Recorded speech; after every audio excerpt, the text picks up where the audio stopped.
Ya, terima kasih, Boros. Bapak Ibu, mari kita berdoa.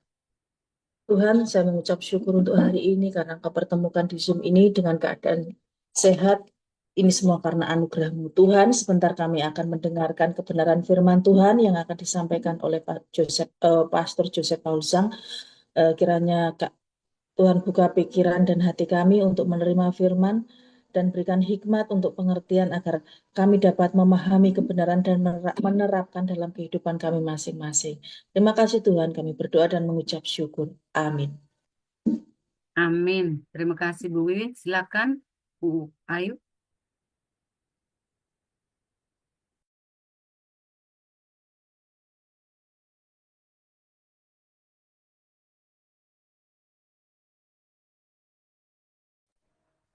Baik, Bu Ros. Saya akan membacakan 2 Tawarik pasal 18. Beginilah firman Tuhan. Ketika Yosafat kaya dan sangat terhormat, ia menjadi besan Ahab. Beberapa tahun kemudian, pergilah ia kepada Ahab di Samaria. Ahab menyembeli banyak kambing domba dan lembu sapi untuk dia dan rombongannya, dan mengajaknya untuk menyerang Ramot Gilead. Berkatalah Ahab, raja Israel, kepada Yosafat, raja Yehuda, "Maukah engkau pergi ke Ramot Gilead bersama-sama aku?" Jawabnya kepadanya, "Kita sama-sama, aku dan engkau, rakyatmu dan rakyatku. Aku akan bersama-sama engkau di dalam perang." Tetapi Yosafat berkata kepada raja Israel, "Baiklah, tanyakan dahulu firman Tuhan." Lalu raja Israel mengumpulkan para nabi, 400 orang banyaknya. Kemudian bertanyalah ia kepada mereka, "Apakah kami boleh pergi berperang melawan Ramot Gilead atau aku membatalkannya?" Jawab mereka, "Majulah, Allah akan menyerahkannya ke dalam tangan raja." Tetapi Yosafat bertanya, "Tidak adakah lagi di sini seorang nabi Tuhan, supaya dengan perantaraannya kita dapat meminta petunjuk?" Jawab raja Israel kepada Yosafat, "Masih ada seorang lagi yang dengan perantaraannya dapat diminta petunjuk Tuhan. Tetapi aku membenci dia, sebab tidak pernah ia menubuatkan yang baik tentang aku, melainkan selalu malapetaka. Orang itu ialah Mika bin Yimia." Kata Yosafat, "Janganlah raja berkata demikian." Kemudian raja Israel memanggil seorang pegawai istana. Katanya, "Jemputlah Mika bin Yimia dengan segera." Sementara raja Israel dan Yosafat, raja Yehuda, duduk masing-masing di atas tahtanya dengan pakaian kebesaran di suatu tempat pengirikan di depan pintu gerbang Samaria, sedang semua nabi itu bernubuat di depan mereka. Maka Zedekia bin Kenaana membuat tanduk-tanduk besi, lalu berkata, "Beginilah firman Tuhan, dengan ini engkau akan menanduk Aram sampai engkau menghabiskan mereka." Juga semua nabi itu bernubuat demikian. Katanya, "Majulah ke Ramot Gilead, dan engkau akan beruntung. Tuhan akan menyerahkannya ke dalam tangan raja." Suruhan yang pergi memanggil Mika itu berkata kepadanya, "Ketahuilah, nabi-nabi itu sudah sepakat meramalkan yang baik bagi raja. Hendaklah engkau juga berbicara seperti salah seorang daripada mereka dan meramalkan yang baik." Tetapi Mika menjawab, "Demi Tuhan yang hidup, Sesungguhnya apa yang akan difirmankan Allahku, itulah yang akan kukatakan. Setelah ia sampai kepada raja, bertanyalah raja kepadanya, Mika, apakah kami boleh pergi berperang melawan Ramot Gilead atau aku membatalkannya? Jawabnya, majulah dan kamu akan beruntung, sebab mereka akan diserahkan ke dalam tanganmu. Tetapi raja berkata kepadanya, sampai berapa kali aku menyuruh engkau bersumpah, supaya engkau mengatakan kepadaku tidak lain dari kebenaran? Lalu jawabnya, telah kulihat seluruh Israel bercerai-berai di gunung-gunung, seperti kambing domba yang tidak mempunyai gembala. Sebab itu, Tuhan berfirman, mereka ini tidak punya tuan. Baiklah masing-masing pulang ke rumahnya dengan selamat. Kemudian Raja Israel berkata kepada Yosafat, bukankah telah kukatakan kepadamu, tidak pernah ia bernubuat yang baik tentang aku, melainkan hanya malapetaka. Kata Mika, sebab itu dengarkanlah firman Tuhan. Aku telah melihat Tuhan sedang duduk di atas tahtanya, dan segenap tentara sorga berdiri di sebelah kanannya dan di sebelah kirinya. Dan Tuhan berfirman, siapakah yang akan membujuk Ahab, Raja Israel, untuk maju berperang supaya ia tewas di Ramot Gilead? Maka yang seorang berkata begini, yang lain berkata begitu. Kemudian tampillah suatu roh, lalu berdiri di hadapan Tuhan. Ia berkata, aku ini akan membujuknya. Tuhan bertanya kepadanya, dengan apa?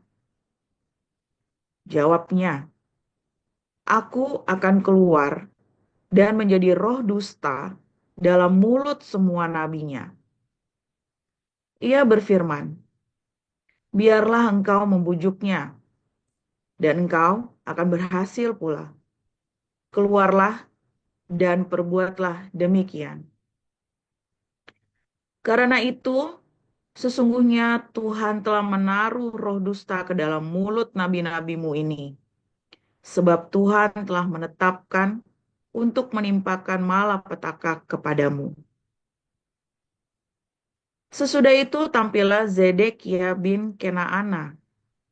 Ditamparnyalah pipi Mika serta berkata, bagaimana mungkin roh Tuhan pindah daripadaku untuk berbicara kepadamu? Tetapi Mika menjawab, sesungguhnya engkau akan melihatnya pada hari engkau lari dari satu kamar ke kamar yang lain untuk menyembunyikan diri. Berkatalah Raja Israel, tangkaplah Mika, bawa dia kembali kepada Amon, penguasa kota, dan kepada Yoas, anak raja, dan katakan, beginilah titah raja, masukkan orang ini dalam penjara dan beri dia makan roti dan minum air serba sedikit, sampai aku pulang dengan selamat.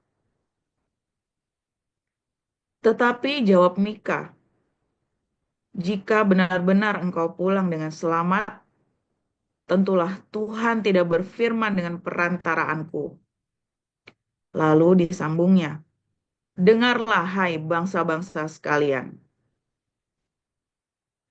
Sesudah itu majulah Raja Israel dengan Yosafat, Raja Yehuda, ke Ramot Gilead. Raja Israel berkata kepada Yosafat, aku akan menyamar dan masuk pertempuran, tetapi engkau pakailah pakaian kebesaranmu. Lalu menyamarlah Raja Israel, kemudian mereka masuk ke pertempuran. Adapun Raja negeri Aram telah memberi perintah kepada para panglima pasukan keretanya demikian. Janganlah kamu berperang melawan sembarang orang, melainkan melawan Raja Israel saja. Segera sesudah para panglima pasukan kereta itu melihat Yosafat, mereka berkata, "Itu Raja Israel." Lalu mereka mengepung dia untuk menyerang dia. Tetapi Yosafat berteriak dan Tuhan menolongnya. Allah membujuk mereka pergi daripadanya. Segera sesudah para panglima pasukan kereta itu melihat bahwa dia bukanlah Raja Israel, maka undurlah mereka daripadanya. Tetapi seseorang menarik panahnya dan menembak dengan sembarangan saja, dan mengenai Raja Israel di antara sambungan baju zirahnya. Kemudian ia berkata kepada pengemudi keretanya, "Putar, bawa aku keluar dari pertempuran, sebab aku sudah luka." Tetapi pertempuran itu bertambah seru pada hari itu, dan Raja Israel tetap berdiri di dalam kereta berhadapan dengan orang Aram itu sampai petang. Ia mati ketika matahari terbenam. Demikian firman Tuhan. Dilanjut, Pak Apul, silakan. Baik, saya lanjutkan. Sebagaimana nabi-nabi palsu dahulu tampil di tengah-tengah umat Allah, demikian pula di antara kamu akan ada guru-guru palsu. Mereka akan memasukkan pengajaran-pengajaran sesat yang membinasakan. Bahkan mereka akan menyangkal penguasa yang telah menebus mereka. Dan dengan jalan demikian, segera mendatangkan kebinasaan atas diri mereka. Banyak orang akan mengikuti cara hidup mereka yang dikuasai hawa nafsu. Dan karena mereka, jalan kebenaran akan dihujat. Dan karena serakahnya guru-guru palsu itu akan berusaha mencari untung dari kamu dengan cerita-cerita isapan jempol mereka.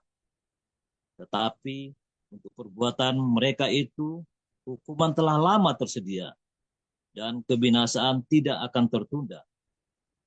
Sebab, jikalau Allah tidak menyayangkan malaikat-malaikat yang berbuat dosa, tetapi melemparkan mereka ke dalam neraka, dan dengan demikian menyerahkannya ke dalam gua-gua yang gelap untuk menyimpan mereka sampai hari penghakiman. Dan jikalau Allah tidak menyayangkan dunia purba, tetapi hanya menyelamatkan Nuh, pemberita kebenaran itu, dengan 7 orang lain, ketika ia mendatangkan air bah atas dunia orang-orang yang fasik. Dan jikalau Allah membinasakan kota Sodom dan Gomora dengan api, dan dengan demikian memusnahkannya dan menjadikannya suatu peringatan untuk mereka yang hidup fasik di masa-masa kemudian. Tetapi ia menyelamatkan Lot, orang yang benar, yang terus-menerus menderita oleh cara hidup orang-orang yang tak mengenal hukum dan yang hanya mengikuti hawa nafsu mereka saja. Sebab orang benar ini tinggal di tengah-tengah mereka dan setiap hari melihat dan mendengar perbuatan-perbuatan mereka yang jahat itu, sehingga jiwanya yang benar itu tersiksa.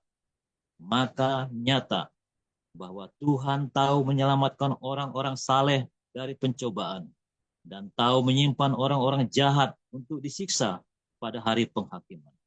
Terutama mereka yang menuruti hawa nafsunya karena ingin mencemarkan diri dan yang menghina pemerintahan Allah. Mereka begitu berani dengan angkuh sehingga tidak segan-segan menghujat kemuliaan. Padahal malaikat-malaikat sendiri yang sekalipun lebih kuat dari dan lebih berkuasa daripada mereka tidak memakai kata-kata hujat kalau malaikat-malaikat itu menuntut hukuman atas mereka di hadapan Allah. Tetapi mereka itu sama dengan hewan yang tidak berakal, sama dengan binatang yang hanya dilahirkan untuk ditangkap dan dimusnahkan. Mereka menghujat apa yang tidak mereka ketahui, sehingga oleh perbuatan mereka yang jahat, mereka sendiri akan binasa seperti binatang liar, dan akan mengalami nasib yang buruk sebagai upah kejahatan mereka. Berfoya-foya pada siang hari, mereka anggap kenikmatan. Mereka adalah kotoran dan noda yang mabuk dalam hawa nafsu mereka. Kalau mereka duduk makan minum bersama-sama dengan kamu. Mata mereka penuh nafsu zina, dan mereka tidak pernah jemu berbuat dosa. Mereka memikat orang-orang yang lemah. Hati mereka telah terlatih dalam keserakahan. Mereka adalah orang-orang yang terkutuk. Oleh karena mereka telah meninggalkan jalan yang benar, maka tersesatlah mereka. Lalu mengikuti jalan Bileam, anak Beor, yang suka menerima upah untuk perbuatan-perbuatan yang jahat. Tetapi Bileam beroleh peringatan keras untuk kejahatannya. Sebab keledai beban yang bisu berbicara dengan suara manusia dan mencegah kebebalan nabi itu. Guru-guru palsu itu adalah seperti mata air yang kering, seperti kabut yang dihalaukan taufan. Bagi mereka telah tersedia tempat dalam kegelapan yang paling dahsyat. Sebab mereka mengucapkan kata-kata yang congkak dan hampa dan mempergunakan hawa nafsu cabul untuk memikat orang-orang yang baru saja melepaskan diri dari mereka yang hidup dalam kesesatan. Mereka menjanjikan kemerdekaan kepada orang lain, padahal mereka sendiri adalah hamba-hamba kebinasaan. Karena siapa yang dikalahkan orang, ia adalah hamba orang itu. Sebab jika mereka oleh pengenalan mereka akan Tuhan dan Juru Selamat kita, Yesus Kristus, telah melepaskan diri dari kecemaran-kecemaran dunia, tetapi terlibat lagi di dalamnya, maka akhirnya keadaan mereka lebih buruk daripada yang semula. Karena itu, bagi mereka adalah lebih baik jika mereka tidak pernah mengenal jalan kebenaran daripada mengenalnya, tetapi kemudian berbalik dari perintah kudus yang disampaikan kepada mereka. Bagi mereka cocok apa yang dikatakan peribahasa yang benar ini. Anjing kembali lagi ke muntahnya, dan babi yang mandi kembali lagi ke kubangan. Demikian firman Tuhan. Terima kasih para lektor yang sudah membacakan ayat Alkitab pada pagi hari ini, Pak Apul dan Bu Ayu. Terima kasih, Tuhan Yesus memberkati. Kita akan mendengarkan renungan firman Tuhan yang disampaikan gembala kita, Pastor Paul. Silakan, Pastor Paul. Bapak Ibu, pada saat firman saat ini, silakan open cam ya, supaya kita bisa mendengarkan dan fokus kepada firman Tuhan. Silakan Pastor. Judulnya guru palsu. Maaf, Pastor. Silakan. Oke, haleluya, luar biasa firman Tuhan selalu baru setiap hari ketika kita menanti-nantikan Tuhan dengan penuh cinta, dengan pengharapan, jangan putus asa, lakukan firman Tuhan senantiasa. Kalau kamu tidak rajin melakukan firman Tuhan, dengar, lakukan, nanti kamu dimanipulasi oleh guru-guru palsu, oleh nabi-nabi palsu. Ya, kamu akan dimanipulasi sehingga kamu kejang-kejang di gereja, duit di kantongnya pindah ke kantongnya Pak Pendeta. Serius ya. Ya kan? Duit di kantongmu ya pindah ke kantongnya para apologet TikTok itu yang ngawur-ngawur itu. Ya kan? Yang akhirnya pada ketahuan kan semua, yang Tritunggal korupsi semua, korupsi donatur, rakus donatur, geragas, yang wanes, cabul jinah, ya kan? Terbukti semua, kebongkar semua kan? Bukan saya yang bongkar, saya emang nggak pengen bongkar. Cuma kan sudah saya kasih tahu hati-hati, terbukti yang saya ngomong semuanya, ya kan? Karena mereka bukan mau mengajarkan kebenaran, tapi mereka sebenarnya cuma mau cari duit, cuma mau cari sensasi. Ketika ada orang yang mengajarkan ada kebenaran, malah dicaci maki, malah dikeroyok. Sekarang Anda lihat sendiri itu kan, akhirnya yang wanes pada cabul semua, Cina, Yang Tritunggal pada korupsi dana, donasi, ya kan? Aduh, kalau di sini yang pegang duit bukan saya, ya saudara ya. Yang pegang duitnya para pengurus, yang ngurusin semua para pengurus. Laporan keuangan semua jelas, laporan pajak semua jelas. Dan kita sudah ini tahun kelima ya, kita lakukan itu. Sombong kali Pak, iyalah, kita sombong memang lagi mana. Ya kan? Makanya teladanilah saya, seperti saya meneladani Kristus. Teladanilah cara hidupnya saya, gaya hidup saya yang sederhana. Ya, apa adanya sama seperti saya meneladani Kristus yang hidup sederhana. Saudara, ya, guru-guru palsu, nabi-nabi palsu itu yang di zamannya Yosafat tadi kita baca di tahun 2 Tawarik tadi, mereka tuh tadinya tidak niat, mereka bukan niat mau nipu, saudara. Ya, Anda bayangin, ini negara pecah ya, Israel pecah jadi Samaria dan jadi Yehuda. Ya, Ahab itu di Samaria, lalu si Yosafat pegang Yehuda. Lalu tiba-tiba mereka bersekutu, saudara. Yes, Yosafatnya kenceng, Ahabnya lalu gabung sama Yosafat. Kira-kira kalau Anda yang jadi analis politik, ya, sama seperti itu analis pengamat politik, pengamat militer, terus Anda mikirnya apa? Menang. Karena selama Israel bersatu, belum pecah, mereka tidak pernah kalah perang. Mereka belum pernah kalah perang. Selama Israel itu masih jadi satu, sebelumnya zamannya, jadi itu zamannya Saul, zamannya Yerobeam, zamannya Saul, zamannya Daud, zamannya Salomo. Israel itu mengalami kejayaan, nggak pernah kalah. Terus mereka pecah, mereka aja ya dijajah sini, dijajah sana, perang terus, ya kalah terus.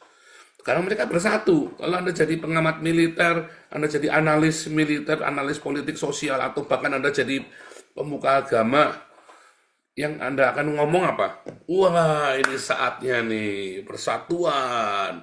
Kita pasti menang. Benar nggak? Loh, kamu lihat aja pengamat-pengamat militer itu, pengamat-pengamat yang di Indonesia itu. Kalau ngamatin Israel, tuh lihat tuh, begini pasti Israel akan kalah. Wah, Israel kocak-kacir begini. Yang selalu benar omongannya saya. Mengapa? Karena saya ngerti dalam-dalamnya di Israel. Saya sekolah di sana. Ya kan? Para pengamat-pengamat ini, dia kecenderungan hati sudah berpihak kepada Islam.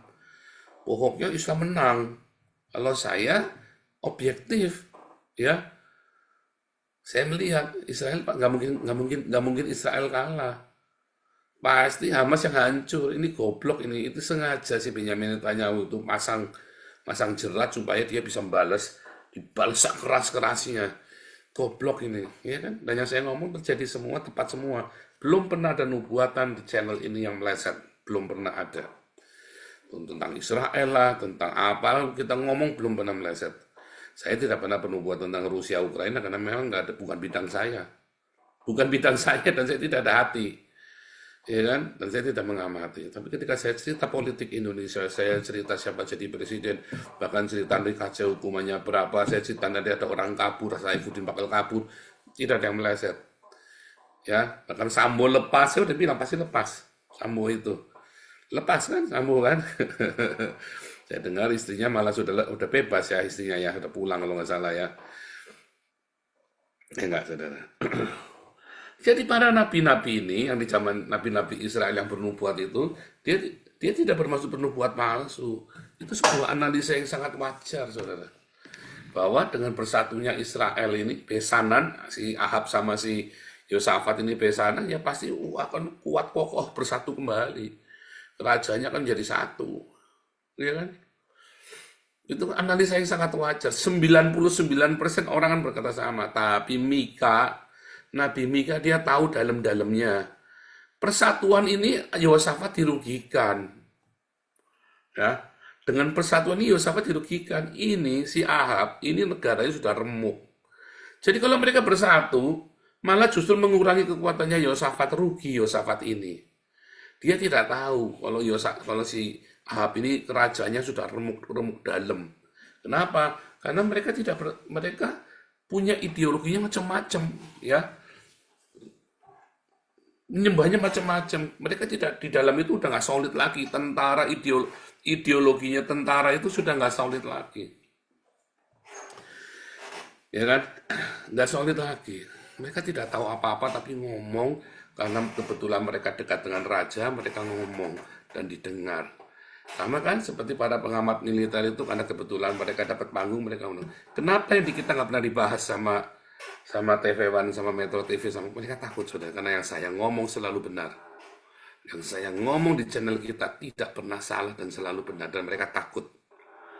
Ya, Anda lihatin nubuatan-nubuatan saya berapa hari ini, saya keluarin nubuatin lagi. Akan terjadi. Akan terjadi. Mengapa bisa terjadi begitu? Karena itu sebuah analisa yang dalam, dan saya pernah tinggal di Indonesia. Saya tahu apa yang terjadi. Saya seorang cendekiawan. Saya masuk dengan objektif, saya melihatnya dari Eropa. Saya tidak ada kepentingan dengan Indonesia. Saya melihatnya dari jauh, saya ngomong. Dan saya tidak punya kepentingan. Jadi tidak ada tendensi. Saya berbicara apa adanya. Ketika saya bicara Israel, saya sekolah di Haifa, saya belajar di sana. Maka saya bicara Israel bisa tepat. Karena saya tidak punya kepentingan di sana. Ya kan? Nah, itulah yang terjadi sekarang ini ya. Itulah yang banyak sekali terjadi ya dengan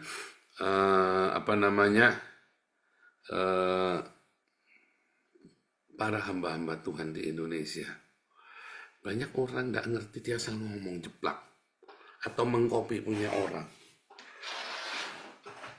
Ya, pendeta-pendeta, apologet-apologet, ya asal jeplak ngomong. Dia tidak ngerti. Saudara, para nabi itu adalah orang-orang yang sekolah, saudara ya. Makanya Muhammad itu nubuatannya meleset terus. Kenapa? Karena dia nggak sekolah. Para nabi itu orang makan sekolahan semua. Mereka orang-orang pandai. Makanya mereka kalau ngomong, ya kena. Kalau Muhammad itu nubuatannya nggak ada yang jadi, saudara. Meleset semua, nubuatannya ngawur semua. Ya. Ngawur semua. Kenapa? Ya karena itu Muhammad itu cuma ngambil Alkitab, lalu dibalik nubuatannya, dia yang menang. Dia ngambil nubuatan di Alkitab, lalu dia mengklaim bahwa dia yang menang. Hanya itu saja, saudara. Bagaimana dengan nubuatan-nubuatan para pendeta-pendeta yang lain? Hati-hati, saudara. Begitu ada orang bernubuat, dan dia tidak mengajarkan Anda untuk berdiakonia, untuk mengampuni. Tapi lebih baik, kita saving ini, kita pelihara ini, ayo kita lakukan ini, ayo. Malah dibujuk untuk memperkaya diri, menyelamatkan harta bendamu. Itu nubuatan dari setan, saudara. Semua nubuatan yang tujuannya adalah menyelamatkan harta bendamu, itu nubuatan dari setan. Mengapa? Karena Tuhan kasih penderitaan supaya hatimu jangan melekat pada hartamu. Tapi kalau ada nubuatan supaya kamu investasi ini, investasi itu, dengan tujuan ya supaya kamu menyimpan harta bendamu, supaya kamu aman, supaya kamu tetap kaya. Itu nubuatan yang dari setan. Nubuatan yang benar selalu berdiakonia. Ayo bagi makanan, ayo jangan simpan uangmu, ayo bagikan kepada orang miskin untuk beli makanan. Ya, makanya kemarin ada yang nubuatan ini begini perak, nggak ada emas tetap. Cuman apakah itu nubuatan? Oh, bukan, saudara, saya tidak bernubuatan. Kalau orang nanya sama saya jawab. Nah, dalam masa-masa chaos tetap emas yang nomor 1. Tetapi kalau emasnya dibakar bagaimana? Kalau kamu dirampok bagaimana?